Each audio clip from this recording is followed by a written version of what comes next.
அன்னை ஸ்ரீ சாரதா தேவியின் அன்பு மொழிகள். சீதையின் விருப்பப்படி மக்களுக்கு தேவைக்கு அதிகமான செல்வத்தை ராமர் கொடுத்தார். அதன்பின் மக்கள் வேலை செய்வதையே நிறுத்திவிட்டார்கள்.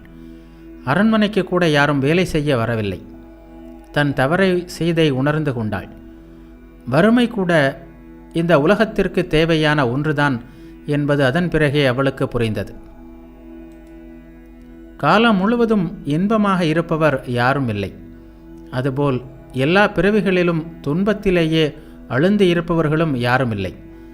செயலை போல் பலன் எல்லாம் அதற்கேற்பவே அமைகிறது.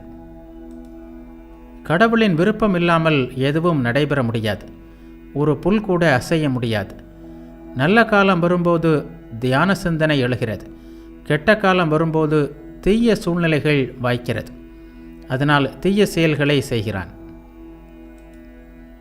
மனிதன் மூலமாக இறைவனே செயல்புரிகிறார். நரேனால் என்ன செய்ய முடியும்?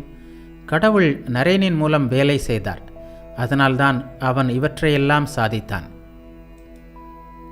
தாம் என்ன செய்யப் போகிறோம் என்பதை குருதேவர் ஏற்கனவே தீர்மானித்து விட்டார். ஆனால் யாராவது அவரிடம் உண்மையாக தமது பொறுப்பை ஒப்படைத்து விட்டால் அவரே சரியாக அமைத்து தருவார். எல்லாவற்றையும் பொறுத்து கொள்ள வேண்டும்.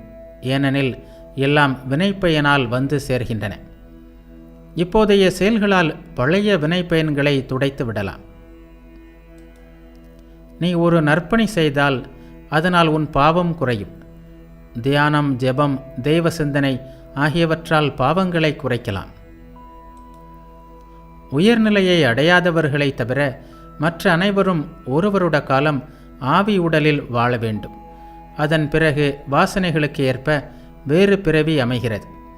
புண்ணிய பலன் இருக்குமானால் ஆவி உடலில் வாழ்ந்தாலும் ஆன்மீக உணர்வை முற்றிலும் இழக்காமல் இருக்கலாம். படைப்பு ஒரு சுழற்சி போல் சென்று கொண்டிருக்கிறது. எந்த பிறவியில் மனம் ஆசைகள் அற்றதாகுமோ அதுதான் கடைசி பிறவி.